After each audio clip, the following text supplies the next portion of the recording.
Tonight, I have indies, of course, some tentpole movies, tell you about a TV series, and something really rare for today's show.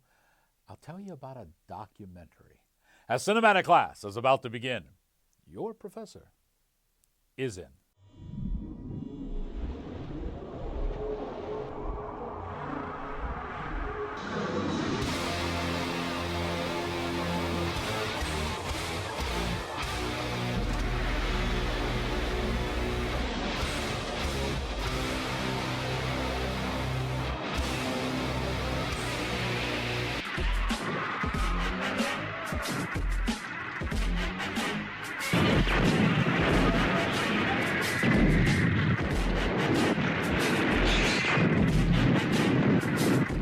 Greetings, salutations, and other sundry affair.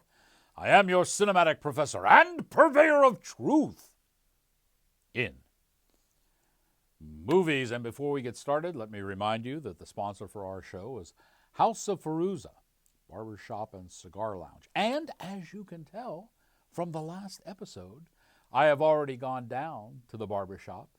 I saw Sam, and I have coiffed the summer look. I know, it's supposed to snow tonight, but hope springs eternal, so we're going for it, pushing the season here. You want to make sure you check them out. They sponsor the show. We'd like you to sponsor them. You know, not too long ago, actually, I guess it was a few years back, Alexander Skarsgård donned the loincloth and played Tarzan. He was not a very good Tarzan. But now he's a Viking, and he's a much better Viking than he was the Lord of the Jungle. The movie is called The Northman. It is very good. It is very intense. And it's filled with toxic masculinity, so I'm sure it'll drive the feminists right up the wall. Good stuff. Listen, I just saw this movie last night, have not written up my review as of yet, so I want to encourage you to go on to the social sites because I'll be putting a more extended review and look behind the scenes of The Northman online. But for now, I wanted to let you know, since the movie is opening up, that it's a good movie and it's very intense. Here's a look at The Northman. Now, behold.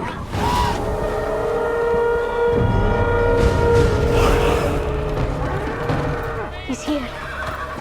He's here. Mother! Father is here! The king, milady. The king. Your fate is set and you cannot escape it. How I've missed you, my son. One day this kingdom will be yours. Thank you, father. My king.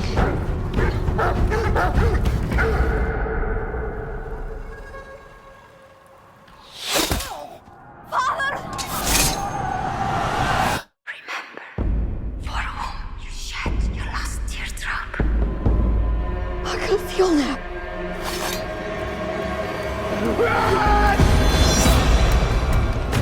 I will avenge you, father!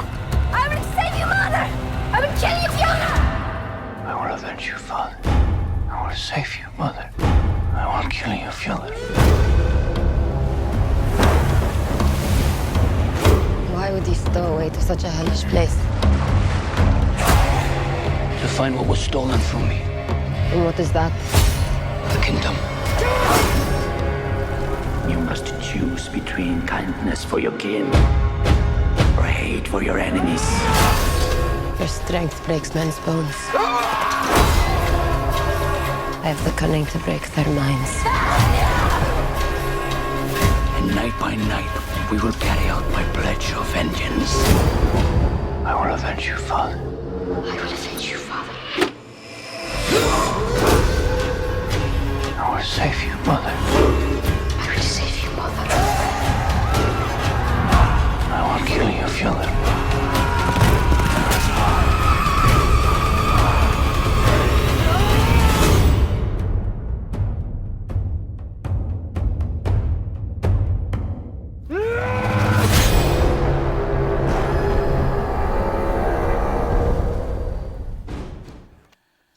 You know, yellow flags went off when I saw the title of this movie. It's called The Nudes of Nudeland. But I have to tell you that the title did pique my curiosity. So I ventured on, and the movie is listed as humor. But folks, let me tell you that what this really is a very lame attempt at spreading a nudist philosophy. And I can't even say that without thinking of the nudist park scene in A Shot in the Dark. It just comes to mind right away. Now, there is a reason that movie stars are rather uppity and very egotistical. I mean, let's face it, these folks train long and hard to keep themselves looking in tip-top shape. And in some cases, they go through rather expensive altering surgeries to keep themselves looking really good. In this movie, these are not really big stars. They're just kind of average people, and they're probably not the kind of people that you're anxious to see nude. Okay? Tim Shizwar, he stars in this thing, and he's done everything behind the camera as well. And his girlfriend is Luz Padilla, and they both, kind of sort of play themselves in roles in this movie. Folks, this movie is very, very painful to watch. It really is, and it should be avoided at all costs. We're going to fail this one and give it an F. Isn't lewd with the noodles of Noodlands. Why do you have to be naked all the time? There's society and there's you. You don't fit into society. What do we have here? You don't care if the dog's naked. Bad nipples on a female. That is against the law. It's a field and I go to the river. I think Noodland is fantastic, of course. This is who I am. Okay, I have a rarity for you here. I very seldom do documentaries. I try to stay away from them because documentaries really aren't documentaries anymore. They're just hype pieces or even worse, propaganda. This is thanks largely to the old influence of Sergei Eisenstein and more recently by Michael Moore. Now, this one I watched because it centers around the International Blues Festival. And I am a big fan of the blues, and the name of this documentary is The Blues on Beale. Now, the prize in this international festival, there's a stipend, but the main prize is you get an awful lot of recognition, and a recording contract follows it. Now, some of the acts displayed in this documentary are worthwhile, and others are just plain gimmicky. Now, folks, the appeal to the blues is that it appeals to the universality of man, okay? They are songs and lyrics that everyone can identify with and put some stake in. It's kind of sort of the same thing with country western music as well. However, when you deviate from universal themes and you go into agendas, especially social agendas, the music backfires. And boy, for proof of that, you just have to talk to the Dixie Chicks, I guess, right? And it happens here in this movie. There are a couple of bands that their main purpose is to promote the agenda of BLM. And, their music is they don't win anything, according to the documentary. And no one should be surprised at that. There's also a strange message in this movie, and it's actually delivered by Muddy Waters' daughter, which is kind of odd. And they're saying basically that the blues is black, okay? And if you're not black, you ain't doing the blues, okay? I think Joe Bonamassa and Eric Clapton and Kenny Wayne Shepherd, Donnie Lang, and a few others would have a whole lot to say about that.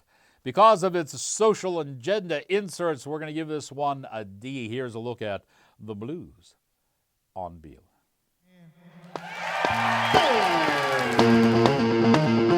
The International Blues Challenge is the world's biggest blues competition. We have 232 bands coming to Memphis from 17 different countries around the world. This is Blues and System welcoming you to Croatia. We're coming to Memphis.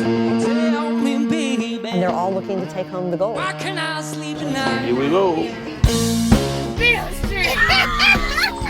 Hopefully we win and we don't have to work regular jobs no more. Too much too soon.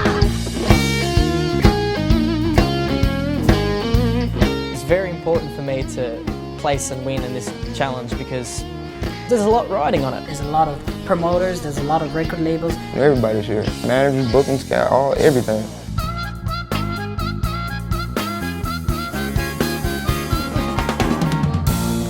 There's no way I would even drove up here if I didn't have that deep desire to win it.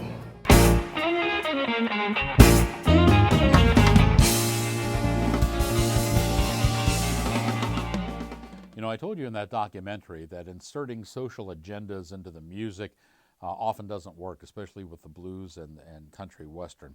And you know, I'm going to say the same thing happens in horror films too. When I see a horror film, I want a horror film, all right? That brings us to the yellow wallpaper. This concept of this horror film is actually the lunacy of women. Yeah, it doesn't fit. This is based on the century-old tale, which was penned by Charlotte Perkins Gilman. Now, the original story centers around a woman who is suffering from postpartum depression. But she's doing this in the Gothic age, in an age where medicine really lacked the knowledge of how to deal with this type of affliction. And of course, even though it's set back in Gothic times, the writer wastes no time in turning this script and blaming men, and because they dominate the medical field, of course, so they're obviously at fault. The medical condition equates to ghosts in the wall. Now follow me on this. It symbolizes every woman's desire to set herself free. Well, what is she setting herself free from? Well, the mundane affairs of childbearing, which society thrusts upon them and no woman really wants to do. Now, you kind of see where this movie is going already with the modern infusion here.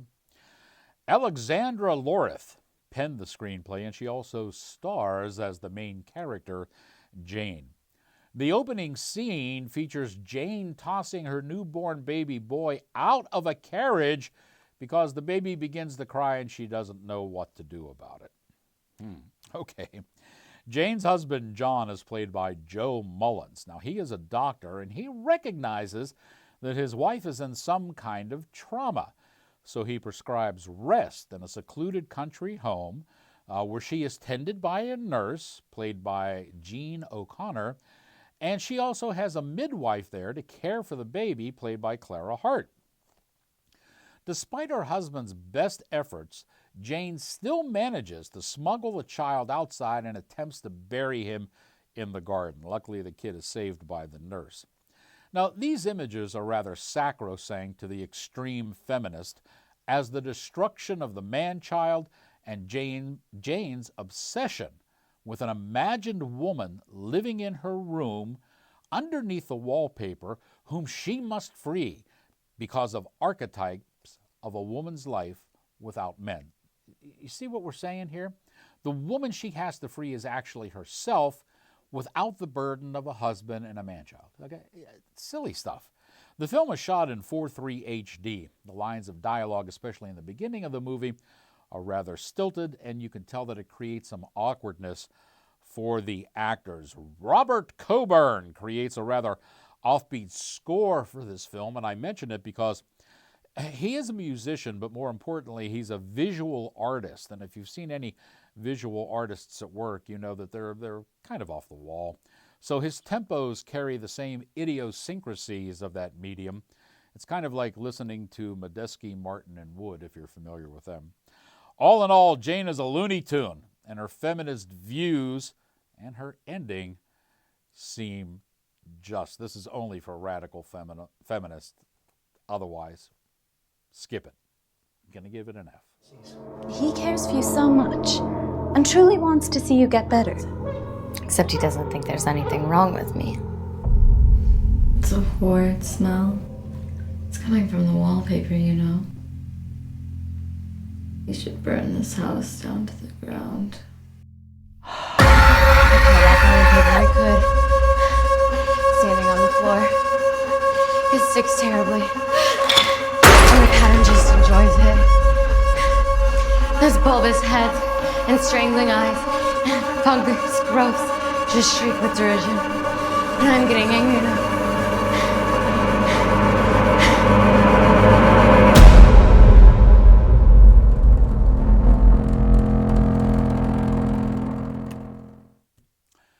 Say, I told you. Well, you can see right now on camera, I've donned my summer look.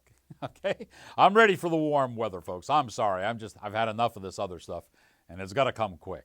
You know, you can change your look around and be a whole new man, too. House of Fairuza Barbershop, located at the corner of South Park Road and Drake Road. Sam really does a nice job. His assistant, Corey, does a good job. And, you know, these folks have some really good products, too. I know you can't tell, but I'm wearing a new aftershave that is kind of nice, a nice scent to it.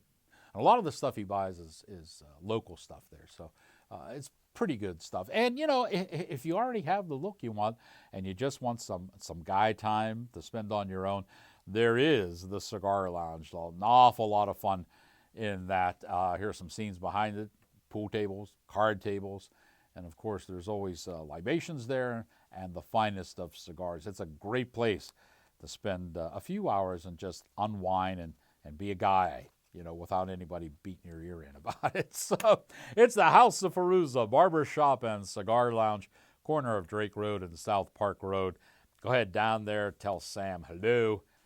All right, the hoi polloi of cinema, the artsy-fartsy crowd, are falling all over themselves with praise for this one. But believe me, it's just an agenda-filled piece that only shines in a few moments. I'm talking about Everything, Everywhere, and All at Once. You know, this is a movie done by the Daniels, and they're the big name right now in Tinseltown.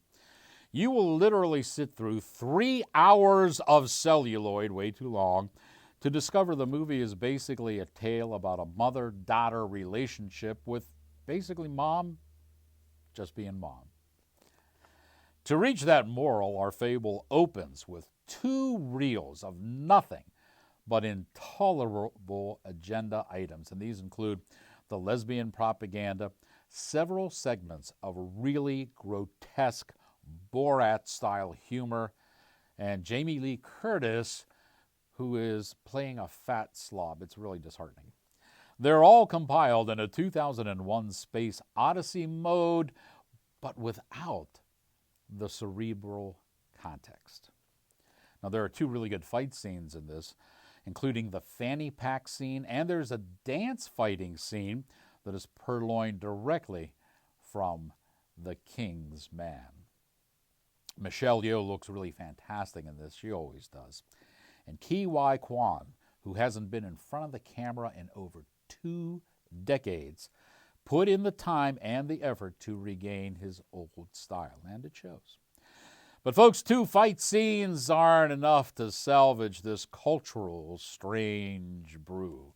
We're going to give this bad boy a C. Now, you may only see a pile of receipts, but I see a story. I can see where this story is going. It does not look good.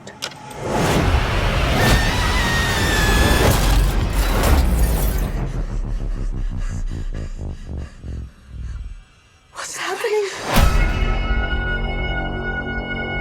Evelyn, I'm not your husband. I'm another version of him from another universe. I'm here because we need your help.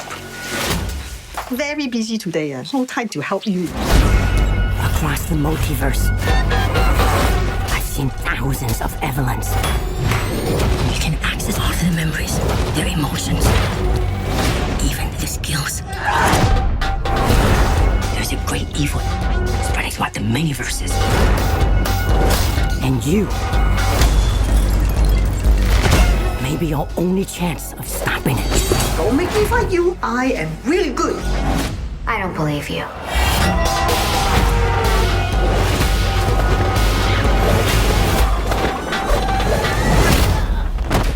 Wow, that looks really good.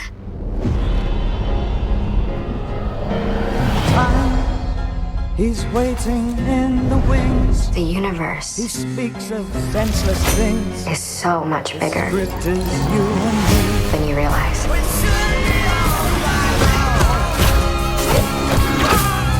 Of all the places I could be, I just want to be here with you. Remember our mission. Consider the fate of every single world of our infinite multiverse. There is no way I am the Evelyn you are looking for. Every rejection, every disappointment has led you here. To this moment. Don't let anything distract you from it.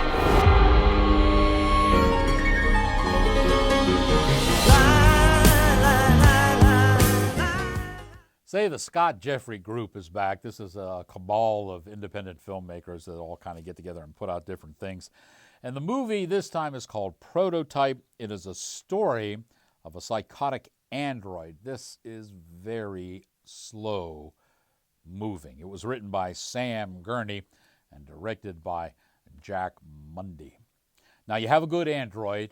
He's known as number 1. And he's played by Luke Robinson.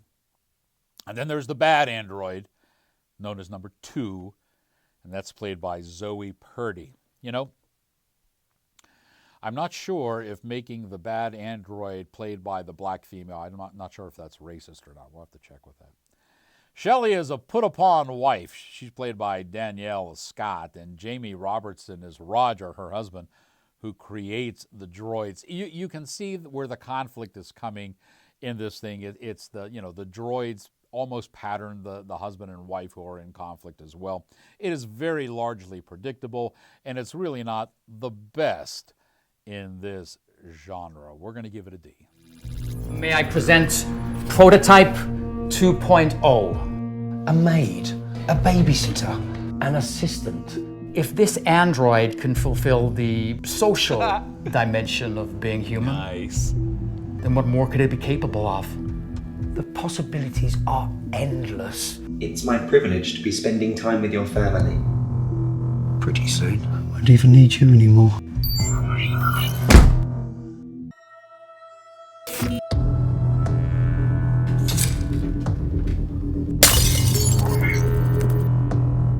I want to make sure that we're in control.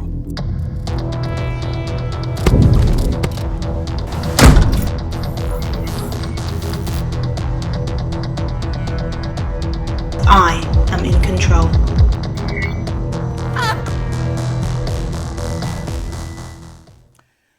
It is that time once again, to add to your home video collection. And this week, boy, I've got a good one for you. This is called Spirit Walker.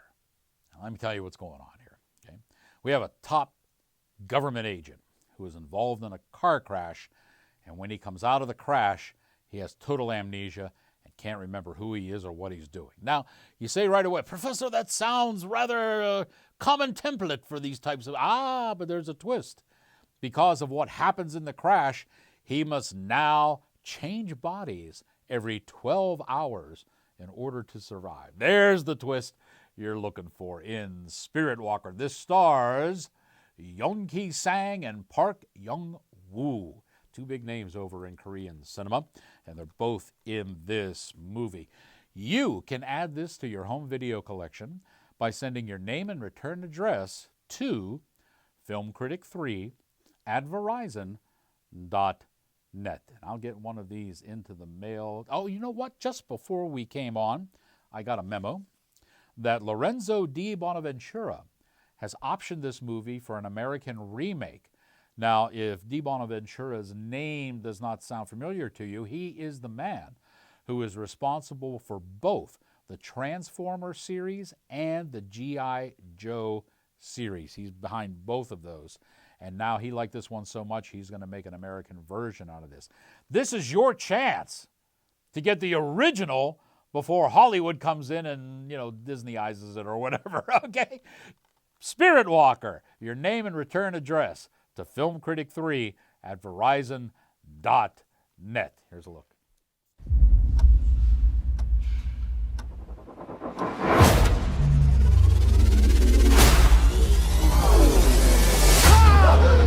이게 어떻게 된 거야?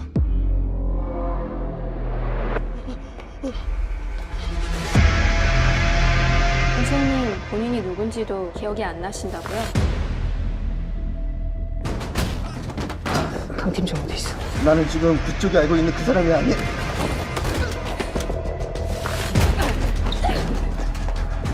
아니 이게 어떻게?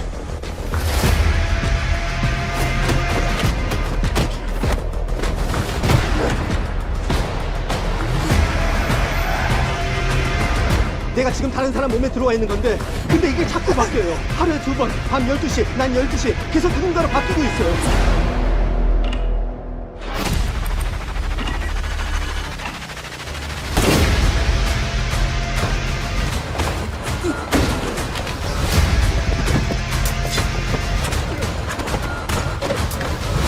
강혜연이 어딨어?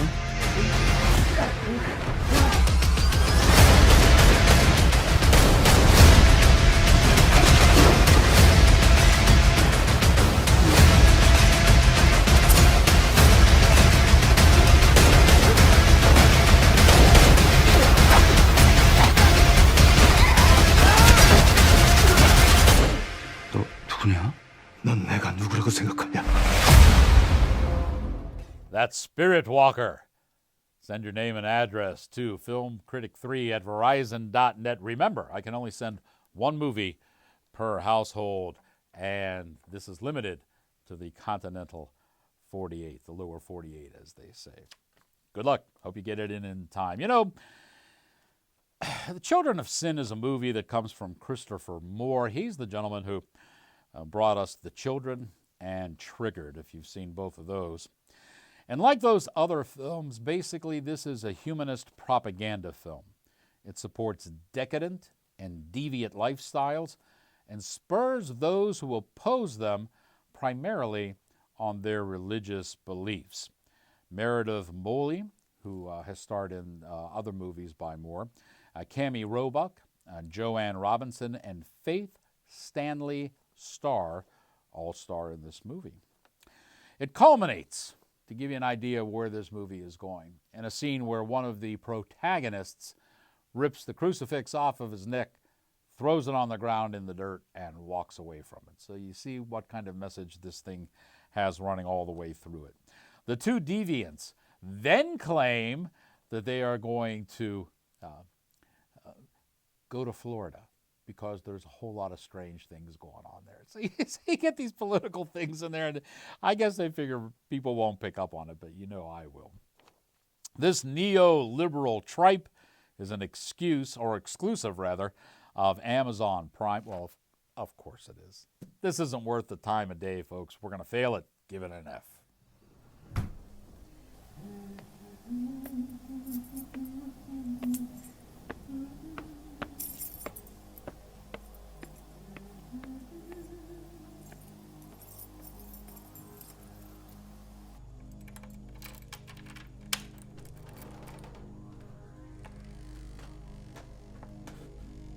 Are you ready to ask God for forgiveness? I couldn't let you leave.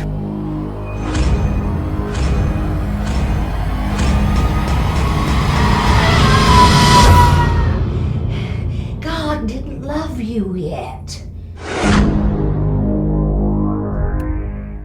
Say, I hope you had time to spend with family and friends during the Easter season. I hope you had a happy one and a blessed one. I still have some candy left in the basket. I'm heading home to polish that off now. Now that you have learned what you have learned, here endeth your lesson.